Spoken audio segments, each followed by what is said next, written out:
अस्सलाम वालेकुम नाजरीन, उम्मीद है कि आप लोग खैरियत से होंगे। नाजरीन, आपके नॉलेज में है कि फ़ील्ड मार्शल दोबारा से अमेरिका चले गए हैं। इतने तो हमारे गुजरांवाला के चक्कर नहीं लगते जितने वो आजकल अमेरिका के चक्कर लगा रहे हैं। वो भी खैर पहले कोर कमांडर गुजरांवाला रह के आए हैं। नाजरीन, ये मामला क्या चल रहे हैं? एक तो कोई ना किसी बहाने उनको बार बार बुला रहे हैं। पिछली दफ़ा ट्रंप ने कहा कि मैं तेरे नाल लंच करना चाहना, आसम मुनीर आ जा, तो वो उस टाइम चले गए। अब जो है जनरल कुरेला, उसने कहा कि मेरी रिटायरमेंट है तो आप आएँ। ये एक आजकल बढ़ते हुए ताल्लुकात की अलामत है, और ताल्लुकात जो हैं बड़ी तेज़ी से बढ़ रहे हैं। और ऐसे मौके पर बढ़ रहे हैं कि उधर इंडिया जो है उसके लिए एक मोदी जो है उसको तकरीबन आप समझें कि हार्ट अटैक हो चुका है। इंडिया को पिछले जो 25 साल से एक अमरीकी सपोर्ट मिली हुई थी, और जिस तरह से उन्होंने उस दौरान पाकिस्तान की जड़ें काटने की कोशिश की, अब वो सारी चीज़ें रिवर्स हो रही हैं। और नाजरीन, इस टाइम ट्रंप ट्रंप को बहुत गुस्सा है अमेरिका पर, इंडिया पर। और अगर ये गुस्सा बरकरार रहा तो इंडिया की जो अभी एरोगेंस है, इंडिया की जो ये 4 ट्रिलियन की इकानमी है, इंडिया जो इस टाइम चौथी बड़ी मईशत बन गया है, ये सारी चीज़ें खाक में मिल जाएंगी। मैं ये क्यों बात कर रहा हूँ? ये नहीं है कि हमें इसलिए है कि जो इंडिया है उसका वो डाउनग्रेड होगा। ये सारी जो इंडिया की जो जितनी भी मईशत थी, उसके पीछे अमेरिका था। अमेरिका जो है वो पहले उसने चाइना को सपोर्ट किया। जब चाइना ग्रो कर रहा था, उन्होंने सोचा कि हम चाइना को एक मुआशी ताकत बनने में उसकी मदद करते हैं। बहुत सारे जो चाइनीज़ हैं वो अमेरिका में पढ़ कर गए। फिर जो बहुत सारी अमेरिकी कंपनीज़ हैं वो उनको चाइना में अलाउ किया गया कि वो चाइना में आके इन्वेस्टमेंट करें। मैं ये अमरीकियों की बात कर रहा हूँ, बाज़ औक़ात वो रोक भी देते होते हैं। और फिर जब वो WTO में चाइना की एंट्री आई, तो उस टाइम अमेरिका का ये ख्याल था कि जूं जूं चाइना तरक्की करेगा तो वो एक हमारा हिस्सा बन जाएगा, यानी कि वो एक बड़ी मईशत बन के वो रशिया का हिस्सा का की सपोर्ट करने के बजाय वो हमारे साथ खड़ा होगा। लेकिन अमेरिका के साथ धोखा हो गया। अमेरिका को ये पता चला कि चाइना जो है वो तरक्की भी कर गया है और हमारे मुकाबले में आकर खड़ा हो गया। बजाय इसके कि हमारे साथ खड़ा होता, वो हमारे मुकाबले में आकर खड़ा हो गया। उसके बाद अमेरिका ने क्या किया? अमेरिका ने उसके बाद इंडिया को तैयार किया। और किस लिए तैयार किया? कि भाई तुम्हारे ज़रिए हमने तुम्हें चाइना के खिलाफ इस्तेमाल करना है। इंडिया को बहुत ज़्यादा उन्होंने सपोर्ट की। Technology transfer, civil nuclear energy दी गई। बहुत सारी जो इंडियन अमेरिकन कंपनीज़ हैं उन्होंने आके इंडिया के अंदर इन्वेस्टमेंट की। इंडिया का जो डायस्पोरा है, यानी कि उनके बहुत सारे बच्चे जो हैं वो उधर पढ़ने गए, उनको नौकरियां मिली, उनको एक प्रेफरेंशियल किस्म की एक्सेस जो इंडिया को मिलती गई। जो उनकी जो सॉफ्टवेयर में जो बूम आया, जो एक सर्विसेज इंडस्ट्री है, वो भी सारी एक अमेरिका की मरहून मिन्नत थी। लेकिन उसके बाद अमेरिका को ये पता चला कि हमने सारा इसके लिए किया है। लेकिन जब रशिया और यूक्रेन की जंग आई तो ये रशिया के साथ जा खड़ा हुआ है। इंडिया के रशिया के साथ ऐसे ही ताल्लुकात हैं जिस तरह हमारे चाइना के साथ ताल्लुकात हैं। तो इंडिया जो है वो उधर से पीछे नहीं हटा, लेकिन फ़ायदे सारे वो अमेरिका से लेता आया। अब जो है ट्रंप को आया गुस्सा। उन्हें क्या ਤੁਹਾਡੀ ऐसी थी तैसी। वो जो है यानी कि उन्होंने अब उनको 50% उन पर टैरिफ लगा दिया है। मोदी जो है यानी कि वो एक तरफ बड़ा एरोगेंट बनना चाहता है, और दूसरी तरफ उसको ये पता है कि हमारा ये जो चौथी बड़ी मईशत है इसका स्टेटस भी ख़राब होना है। अब इस सारे अमल में जो पाकिस्तान की दोबारा एंट्री पड़ रही है और उनको बार बार बुलाया जा रहा है, इसका क्या मतलब है ये मुझे नहीं आइडिया। ऑब्वियसली यानी कि जो अमेरिका का हमारे साथ कोई मुफाद वाबस्ता होगा तो इसीलिए हमें वो दोबारा से लिफ्ट करा रहा है। लेकिन ये है कि अब जो है पाकिस्तान की एक अहमियत बढ़ती जा रही है। नाजरीन, एक बात जहन में रखें, ये जब हम बात करते हैं ना जी को ना साढ़े को केड़ा फ़ायदा लेना चाहते हैं, भाई फ़ायदे के लिए ही ये सारे ताल्लुकात कायम होते हैं। फ़ायदा वो इंडिया से भी लेना चाह रहे थे, फ़ायदा वो चाइना से भी लेना चाह रहे थे, फ़ायदा वो जिस जिस कंट्री के साथ जिस जिस के ताल्लुकात होते हैं वो सब फ़ायदा ही लेना चाहते हैं। आप अपनी बात बताएं, आप अमेरिका से कोई फ़ायदा नहीं लेना चाहते, आपको अल्लाह के नाम पे अमेरिका के साथ ताल्लुक़ रखना चाहते हैं। और भाई हम भी फ़ायदा लेना चाहते हैं, उनका भी फ़ायदा होता है तो तब भी है। अब ये होता है कि हम कौन से पॉइंट पर इकट्ठे हो जाते हैं कि जिधर जो है उनको फ़ायदा देना हमारे लिए अफोर्डेबल होता है। हम ये कहते हैं जी कि हम इतना जो है ना बहुत आगे नहीं जाते, लेकिन कोई इतना ताल्लुक़ बना लेते हैं जिससे आपको भी फ़ायदा हो, हमें तकलीफ़ ना हो, और जिधर हमें फ़ायदा हो और आपको तकलीफ़ ना हो, तो इस तरह की ताल्लुकात। अब जो इसमें अहम आसम मुनीर जो है उन्होंने बात की है, वो मैं बात आपको सुनाना चाह रहा हूँ। बाकी तो उन्होंने जो इंडिया के बारे में तो जो बातें की अपने लोगों का जो मोरल उन्होंने अब किया वो किया। एक जो बात उन्होंने किया वो ये है कि अब सवाल ये नहीं कि अगर अगर पर, वो इन्वर्टेड काम है अगर में, अगर हम उठेंगे, बल्कि सवाल ये है कि कितनी जल्दी और कुव्वत से हम उठेंगे। नाजरीन, गालिबन जो चीज़ें अगले दिनों में होने जा रही हैं, मेरा ख्याल है कि शबाज शरीफ से ज़्यादा आसम मुनीर जो है उनके बारे में, उनको इस बारे में नॉलेज है। अमेरिका के साथ जो मुज़ाकरात हो रहे हैं, और ये मुज़ाकरात मैं सिर्फ डिफेंस की बात नहीं कर रहा, अमेरिका को हमारे साथ बहुत सारे फ़ायदे हैं, अब बहुत सारे मुफादात वाबस्ता हैं और डिफेंस के अलावा वाबस्ता हैं। इस पर मैं अभी जो है आपसे बात नहीं करना चाहता, ज़रा रोक रहा हूँ कि ताकि कोई चीज़ें जो है मैं फ्यूचर के लिए रखूं। लेकिन मैं, मेरे पास आज भी हैं डिटेल्स हैं। आप में से कई लोग जो हैं वो तंग आ जाते हैं जी कि प्रोग्राम लंबा हो गया, लिहाजा मैं आज उस पर बात नहीं करना चाहता। लेकिन मैं ये बात ज़रूर आपको बता दूं कि जो आसम मुनीर बात कर रहे हैं, इस बात को समझें कि अमेरिका की क्या इन्वेस्टमेंट इधर आ रही है, अमेरिका को क्या फ़ायदा है और ख़ास तौर पे ट्रंप को क्या फ़ायदा है। उससे हमारा को बहुत बड़ा नुकसान वाली बात नहीं है, हमें भी फ़ायदा है। ठीक है, तो ओवरऑल बस आप ये एक दुआ करें कि जो इंडिया के साथ इनकी लड़ाई है ये चलती रहे, ताकि जो इंडिया है ये भी औकात में आ जाए। और उस दौरान हमने भी कोई इस तरह के काम नहीं करने जी कि अम्मा अम्मा इन्हीं को फ़लाना भी फेल हो गया, फ़लाना ही फेल हो गया, उन्हें क्या पुत्र तू सुना तू पास हो गया, उन्हें क्या मैं ही फेल हो गया। तो हमें इस तरह का फेल होने के लिए हमने कोई सेलिब्रेट नहीं करना जी कि इंडिया भी फेल हो रहा है। हमें कोशिश ये करनी चाहिए कि जिस तरह इंडिया ने पिछले 25 साल के अंदर हमारी जड़ें काटते हुए आगे बढ़ने की कोशिश की है, हमारा भी ये राइट है कि हम उसकी जड़ें काटें और हम आगे बढ़ें।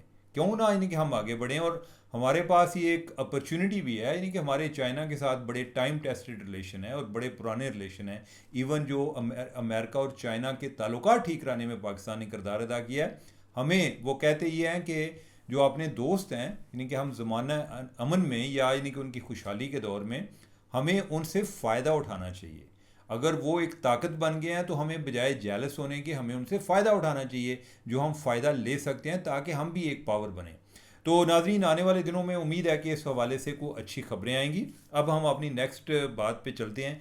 वो जी आज एक ना एक बड़ा इंकशाफ हुआ है या बड़ा एतराफ़ हुआ है, बल्कि बड़ी शर्मिंदगी का इजहार हुआ है, और वो किया है जनाब असद कैसर साहब ने। उन्होंने कहा जी कि बाजवा, जनरल बाजवा को एक्सटेंशन देना हमारी गलती थी। अच्छा, पहली बात तो यह है कि वो इस बात पर मुबारकबाद के मुस्तहिक हैं कि उन्होंने ये बात मान ली कि एक्सटेंशन उन्होंने दी है। आमतौर पे ये जो बातें करते हैं ये इस तरह की करते हैं जी कि सानू तो जनाब उन्हें क्या सी कि तुहाडी गवर्नमेंट ख़त्म कर देंगे, नहीं तो एक्सटेंशन दो। तो लिहाजा इन्होंने एक बात का इतराफ़ खुद कर लिया कि एक्सटेंशन हमने खुद दी है। दूसरा ये कहते हैं जी कि हम आइंदा नहीं देंगे। भाई जनरल बाजवा जो है अब वो रिटायर हो गए हैं, अब आपने किसको एक्सटेंशन देनी है। और नाजरीन, ये बड़े मुझे ये दुख की बात है, ये जब भी लोग अपोजिशन में होते हैं ये इस तरह की बातें करते हैं, जब भी गवर्नमेंट में होते हैं वही सारी गलतियां रिपीट भी करते हैं। चलें, एक दफ़ा तो आपने एक्सटेंशन दे दी। ये जो अतम एतमाद से पहले आपके लोग जाते थे वो किस एक्सटेंशन के लिए जाते थे? आपके लोग जाके जनरल बाजवा की मिन्नतें करते थे। वो कहते थे, एक बंदा जाता था वो कहता था जी असी तुहानू एक्सटेंशन देने तैयार हाँ। उन्होंने कहा जी कि मुझे एक्सटेंशन नहीं चाहिए। और दूसरा जो बंदा गया उसने कहा जी कि इमरान खान कहता है फॉर लाइफ एक्सटेंशन देने को तैयार है। देखें अपनी गवर्नमेंट बचाने के लिए ये क्या क्या काम करते हैं। तो ये जो तरीका है ये इस तरह की एक्सटेंशन देने का, या ना ये कोई इस बात की गारंटी है, जो नवाज शरीफ है उन्होंने जनरल रहीस शरीफ उनको एक्सटेंशन नहीं दी थी, उनकी हुकूमत फिर भी चलेगी। इन्होंने एक्सटेंशन दी भी तो उसकी हुकूमत चलेगी। तो बजाय इसके कि आपकी हुकूमत का इन्हसार एक्सटेंशन पर हो, अपनी परफॉर्मेंस बेहतर किया करें, अपने पाँव पे खड़ा होने की कोशिश किया करें। जब तक आप उनको इस्तेमाल कर सकते हैं आप इस्तेमाल करने की कोशिश करते हैं, फिर यह है कि वो आपको इस्तेमाल करने की कोशिश करते हैं, आप इस्तेमाल होते हैं। तो लिहाजा ये कोई इस तरीके से इस सिलसिले से निकलें। और मुझे बड़ी ही मायूसी है और तमाम जमातों के हवाले से मायूसी है। ये वैसे बड़ी बातें करेंगे, ISI का क्या काम है सियासत में मुदाखलत करने का।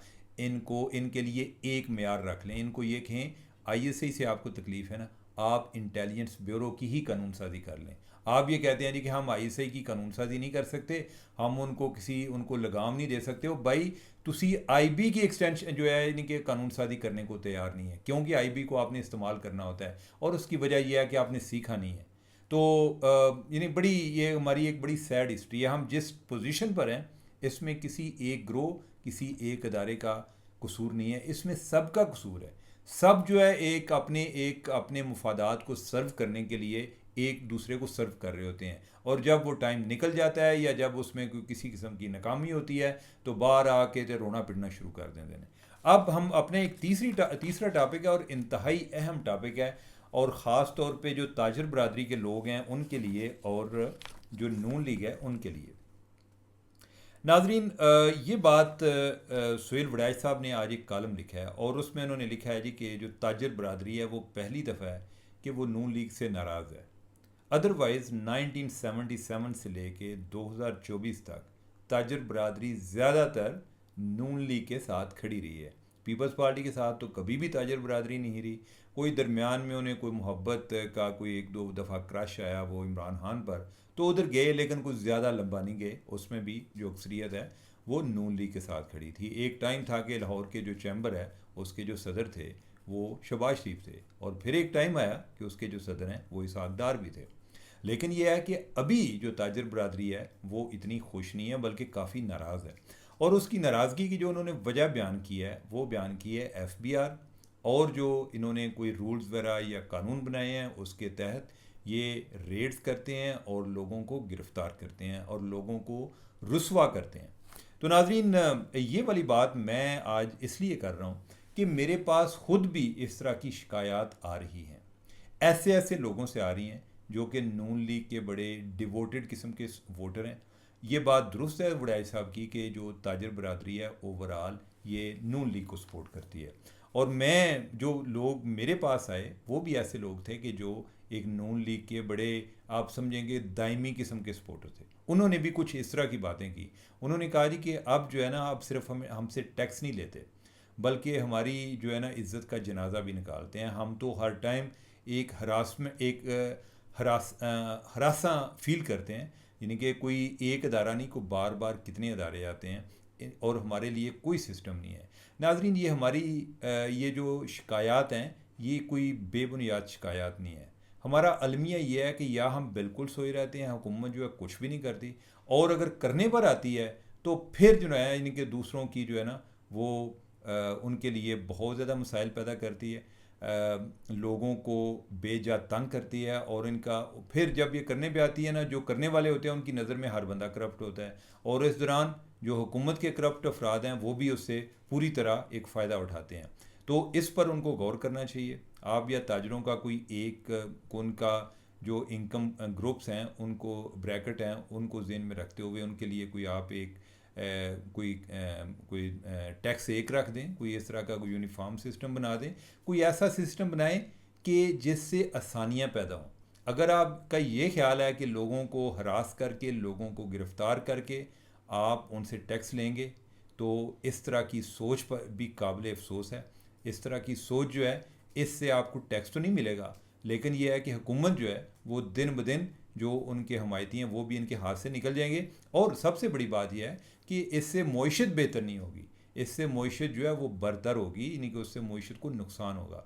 तो लिहाजा इस बात पर गौर करने की ज़रूरत है, नहीं तो नून लीग वाले जो हैं वो एक एक करके अपने बहुत सारे सपोर्टर्स या बहुत सारे रैंक्स जो मुख्तलिफ तबका है फ़िक्र के लोग हैं उनसे यानी कि वो खो रहे हैं, तो उसमें जो ताजर हैं वो next in the firing line है। तो नाजरीन, आज के लिए इतना ही काफ़ी। मुझे दें इजाज़त। अल्लाह हाफिज़।